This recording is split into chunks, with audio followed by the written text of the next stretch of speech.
ቶሎ ብላችሁ ሰውን ለኃጢአትና ለሰይጣን አትስጡት ብሎ ነው ያረማቸው ጌታ ሐዋርያት። ቶሎ ብላችሁ አትፈርጁት። እስኪ እስከ መጨረሻው እስኪ ቆዩ ነው። እስከ መጨረሻው ቆይታችሁ እዩት። አንድ ጊዜ፣ ሁለት ጊዜ፣ ሶስት ጊዜ፣ አራት ጊዜ፣ እንደውም ስንት ጊዜ ነው ያለ? ወንድም ቢበድልህ ስንት ጊዜ ይሆነ ያለ? 7 ጊዜ 70 አይደል ያለ እንዴ? ፍጹም እስከ መጨረሻው ድረስ ታግሰህ ነው። ከዚያ በኋላ እንደው አይ የሰው እንኳን እንደው አይሆንም ልትል እንኳን ምችል እስከ መጨረሻው ቅታ ድረስ ተለፍቶ ነው። ሰውን በአንድ ቀን ስጠቱ፣ በሁለት ቀን ስጠቱ፣ በሶስት ቀን ስጠቱ የማንነት ታርጋ አይለጥፍበትም። ይሄ ምን ማጣት ይባላል? ትዕግስት ማጣት።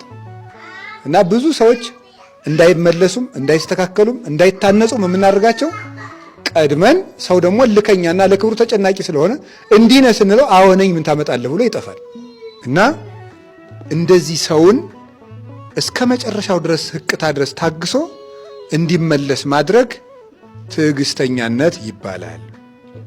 በአንድ ቀን፣ በሁለት ቀን፣ በአንድ ዓመት፣ በሁለት ዓመት፣ 3 ዓመት እግዚአብሔር አሁን እኛን ስንት ዓመት ነው የታገሰን?